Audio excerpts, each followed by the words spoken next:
Jonathan Bertrand is widely recognized as the doctor of social media. He's revolutionized the social media awareness industry over the past 13 years. Jonathan is also chair of the board, CEO, and founder of the Social Media Research Institute. Jonathan, good morning. Thanks for joining us. Good morning. Good morning. Thanks for having me. Well, as I said, I was telling them, even when we were talking about it on yesterday, and this kind of somewhat of a quirky-ish story came about, and we were scratching our heads and wondering, well, who in the world could talk about social media health awareness? Like, what in the world is that? But obviously, the Surgeon General's New York Times article is getting a lot of attention. But I just want to start off with who Jonathan Bertrand is in this space. How did you start? How long have you been at this? And then we'll just move on to this, what the Surgeon General and all of that. But I wanted to give our audience some background on how you became involved well, actually, I wouldn't say involved, seem to have pioneered the industry. Thank you. Well, I tell people that I'm technically case study number one. This goes all the way back to 2010 when I myself was a bully victim, online and offline. And I was someone that had two options. And I don't know if this is a graphic content, but I was like either pull the trigger or create the solution, if you know what I mean. And sadly, a lot of people don't have the option to get help. And as someone who went through online bullying, cyberbullying, and bullying in person, and didn't get the help that was necessary through the school districts, I was institutionalized. And I realized during the institutionalization that something needed to be done. And I literally made a promise to myself that, if the big tech companies won't do it, if the government won't do it, I will do it from here in Orlando, Florida, which is like a far out right location compared to Silicon Valley, where no one would ever expect someone to develop something like this. And we started with social media awareness, the Post Responsibly campaign from 2010 to 2015. And in 2017, ended up taking this to the National Council of Behavioral Health, now the National Council of Wellbeing. And we introduced what we called social media harm reduction and social media first aid. And these things were so brand new that it was not accepted, because when you come into a new industry where you start developing something that makes people reflect on themselves and requires them to take a look, they do not accept it, and they want research. They want education behind it. And something that I realized through my own experience is that there was no education. So that's basically where I started, and that's where I'm going to end it. And that's what I dedicated my life to over the past 15 years. So explain those two terms, social media harm reduction and what would be considered social media first aid. Okay, no problem. Well, social media harm reduction, in my terms, in my understanding, is basically bringing awareness to the harms of specifically social media, the pros, cons, and the in-betweens. Now, everyone just talks about the negatives, but no one also talks about the positives and how these things could be addressed. So to address harm, you've got to be aware. So this is something where I said, well, with harm reduction, the goal is to mitigate the risk, get people to understand their own usage, showing the positive, but also showing the negative implications of their actions online. So like posting negatively, posting negative images can cause problems within personal life. Also addressing what I call their social media persona, which is introduced by the triple conscious theory, and understanding that persona can morph into multiple personalities, causing harm based on the usage and intent. With intent comes harm. So these are just some of the things that we found that were appropriate in discussing with kids and parents on online behavior and addressing how we can reduce and train people positively to assert, address, and implement proper protocol. Jonathan, I accept that. I do accept that. I guess the thing is, people get bullied in real life also. They do. And, whether it's online or whether it's real life, bullying is bullying, right? Either way you look at it. I guess my thing is, let me ask it this way. Do you think there should be a warning label? on social media applications, whether it's TikTok, Instagram, Twitter, et cetera, et cetera. Should there be a warning label on it for people and for kids? I see it like a Band-Aid. I don't think that would actually work. I don't. I honestly don't think it would work. A warning label is there. People are still going to use it. This is ingrained in our generation, our society as it is. Having a label doesn't do much. This is why I go back to the education. Educating someone will allow them to make the option, free choice of what you want to do. But if you're not educated on the effects, what is a warning label going to do? That's like big tobacco back in the 90s. I've done research. I always used to say big tobacco is going to be like the social media version of today. And this is exactly what's happening, as you saw yesterday with the Surgeon General announcement. So the parallels are the same. You give people what they want, they're going to still use it. You take it away, they're still going to find other ways to use it and make it 10 times worse. And actually, if you do the research, it only made big tobacco bigger when the companies got behind it and actually had to do those type of things to bring awareness. So people always say bring the harm reduction conversation. It's going to take away the bottom line of big tech. I really don't believe that. I think it's just promoted that way, that it will hurt their bottom line. And these are private companies, so they can really do whatever they want. So I always say, if you're the outside looking in, bring in that understanding of what the harms are, but finding that middle ground for everyone to work together as possible. But just slapping on a warning label ain't going to do nothing. I don't even read the terms and conditions. I think it should be taught in schools, frankly. It should. No, it really should. And we're actually doing that currently in California right now, Los Angeles County, where we just did our first ambassador program for social media first aid. So these are things that are already being done. The Social Media Research Institute is honestly ahead of the curve when it comes to certain things. So we're kind of working backwards when it comes to, catching up the federal government on what it is that needs to be done. So, yes, it is being done. It's just you haven't heard about us yet. But Los Angeles is where we launched. And I'll just to piggyback off of that. So when you were talking about identifying the harm, the education factor, is this similar I'll ask you whether or not it's similar to, I know that the federal government, for instance, it partners across various industries, whether you're talking about education, you're talking about criminal justice reform, where the federal government has a portal of resources where it provides best practices on X number of things. And I've, working on campaigns, I've kind of studied this before many times. And a lot of states, jurisdictions, school districts around the country, some years back, this is before, I would probably say before social media became a huge thing as it is now, but there were best practices on anti-bullying policies. This was part of a larger effort that school districts were doing to address things like student performance, truancy, and a lot of other things. Would this is what you're describing? Would that, and to Jamal's point about this should be taught in schools, is that similar to how it could look? For instance, like the school districts who are now already developing their own anti-bullying campaigns, would it be a situation where social media awareness is built into the anti-bullying campaign? Because most people, when they think of bullying, they just think in person as opposed to online. Yes. So that's actually one of the things that we're currently speaking with Los Angeles County Public Health is to actually get these type of conversations within the first 2 weeks of school, as well as in colleges too, by the way.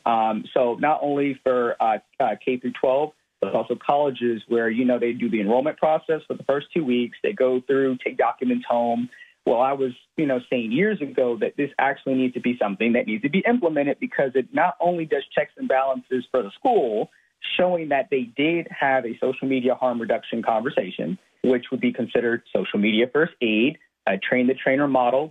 The teachers would be trained during the summer and during the fall and spring semesters. Whoever you can say social media first aid ambassadors are on campus would basically monitor if there's anything that may come up. These will be social media harm reduction type implementations. And remember, this whole thing of harm reduction targets the whole self of the individual. So we're not just talking about, social media. That's, one half of the problem. We got to talk about the individual themselves. And these are what our programs do to get them to understand, the physical, psycho, social, emotional, and beyond that, whatever else they may deal with that they don't talk about. But yes, this can be implemented. We are working on that. And that is something that we're trying to figure out. What does that model look like when it comes to grants? And as of last month, just to privy you guys to this, Los Angeles County just released a line item called social media safety. So we've been in California for the past 4 years working with the YWCA of San Gabriel Valley and other organizations to kind of implement this conversation within schools and communities and parents. And we had about 427 parents come through our first event last month. And it went very, very well received. And it's just something that, as I said before, this is still taboo to many. People don't even know that it really exists because it's not backed by mainstream media yet. And this isn't a national program yet, but we are working to strive to get that. But it takes time. And I think it could happen pretty quickly the way things are going if the Surgeon General understands that education should be the priority, not a warning label. Yeah, agreed. Because I don't know what a warning label does short of annoying people who are using it. Like, meaning if I'm using it, I don't necessarily want to Twitter. Every time I turn on Twitter, a little label pops up. Hey, this may be bad for your kid's health. Okay, for one, I don't have any kids. I'm a grown man, long past 21. I don't necessarily need this warning label. By the same token, I acknowledge that kids growing up, this is a new environment. I mean, this would be no different than people growing up during radio or during TV. And I would even say even more so just because of the quality of social media that makes it very personal and yet anonymous simultaneously at once. It's very strange. But if it's something that kids are taught and it's one of those things as a backbone of just kind of, you got to learn your ABCs, got to learn your numbers, but you also need to learn how to function in a social media environment where you are not putting out penis pics or stuff like that follows you forever. Like, I do think that is a legitimate and necessary point of knowledge for a modern person. No, I agree with you on this. It just, like I said, it always depends on how it's implemented, though, and how it evolves. From your point of view, though, have you been running into any kind of resistance, whether it be Oh, wow. Yeah, that's a question for Jonathan. Go for it. Okay. Well, resistance. I mean, yes. I mean, I've been sued. My work has been copied. And just want to make something very, very clear. Social media first aid and social media harm reduction are both trademark entities of mine. So these are not things that I take lightly, but I am very well aware of who's doing what and how. And a lot of them basically know who I am. I've literally met the former chairman of Microsoft years ago in 2016, introduced this information, and I was basically told, keep fighting the good fight, like you're about to step into a big industry that is still developing. And this is when I was saying, I want to impact 1 million people. Now I realize we can do billions of people at a click of a button. So this, it really comes down to people's political agenda. And I try to let people know that this is a nonpartisan type company. This is a nonpartisan type program. And I want to make a very parallel standing here. If you've heard of Mental Health First Aid, which is an Australian-based developed program, not an American-based program, but they brought it over to the States. They were backed by Missouri, the state of Missouri, and they brought it up to D.C., and they ended up making Mental Health First Aid a national program. So I was like, well, hold up. There could be something for social media. So people that say this can't be done, it's already based off of a model, but social media first aid is American-made, American-developed, and people look at us. And if you're wondering, I went international before I went national, if that makes any sense. I was hosting events in South America, Ecuador, and Brazil in 2016 and 2018 before I got any traction here in the States. So I had to go out to come in. And because I kept getting resistance, and people saw my age as a problem, they saw the fact that, no universities at the time weren't talking about this. I've been to MIT. I've gotten papers called to orders through my institute from Harvard University. I've spoken at UCLA, Clarkson University, went to Florida A&M, shout out Rattlers. So I have literally been to the mountaintop, and I've been to the valley, and I try to tell people I've seen it. I've seen a lot. I've educated people, executives now that are now in their positions talking about this. I've been called by grantees that have gotten the funding, to do things up to $10 million plus. I mean, I've literally oversaw and watched people grow in this, and I've just been kind of overlooked. And I guess you can say when they see a young, guy like me coming in, charismatic, I'm an industry shaker. And that's something that I always tell people. I'm not trying to create division. I don't see silos. I see collaboration. And I've sat at these tables. You just don't know about me because a lot of people don't like the fact that, when you own something that's powerful and innovative, and when you got big tech dropping $5-10 billion on research for educational development, that, I don't see. You have 30 plus tools on a platform that I can't even tell you 2 or 4 of them.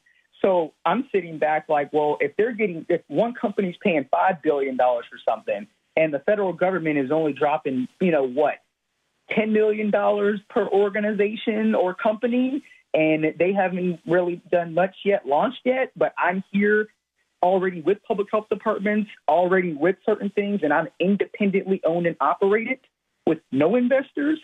What can I do with the right support, knowing that I already have something farther down the line than most organizations with 70,000 or 80,000 people, members? And Jonathan, I'm doing this. Yeah, sorry. No, you're fine. No, and before we go, though, I wanted you to, because it kind of goes in line with what you were just talking about, because we've had this conversation, but just for our audience, the challenge in connecting the public health component to this. Just talk about that. We have about, I think, 2 minutes. Okay, no problem. Okay. So really the challenge with that is basically creating the ecosystem for it and then understanding how these things could all connect. So, for example, we have coming down the pipeline, social media hotline, a call center for people to call. There is no hotline for specifically social media case management. So EHR health records. So when people get diagnosed with social media dependency or maybe other things related to social media, they're able to have a place to go. That's what hospitals are looking for now currently. I've spoken with Advent Health, some of the largest hospital chains in the country. And then also, again, giving them a platform to educate their patients or educating the users who come in seeking help for psychotherapy education and supportive services. And this can go for caregivers, educators, and professionals alike. And train-the-trainer model is the best way right now. So we can educate the new people coming in that want to learn to educate the next person. And that's kind of the 3 facets that we do now. And this is all under the guise of social media harm reduction. And this can be funded. This can be implemented. This can be streamlined. And kids as well in California and other places have already requested these type of programs. But it has to be supported and it has to be accepted. And if anybody's going to get behind it, I think this could be in all 50 states fairly quickly as a national program and essentially beyond that. Well, you know what? My eyebrow kind of went up when you said social media addiction. My head kind of went to the side like, I guess social. And I started thinking about immediately, if you can be addicted to porn, can you not be addicted to social media? It's just a different way of looking. Yeah, you can be addicted to literally anything. Widely recognized as the doctor of social media, who's revolutionized the social media awareness industry. Over the past 13 years, Jonathan Bertrand is chair of the board, CEO, and founder of the Social Media Research Institute. And as he said, put some respect on my name because these trademarks are mine. Jonathan, thank you so much for joining us, and please have a great day.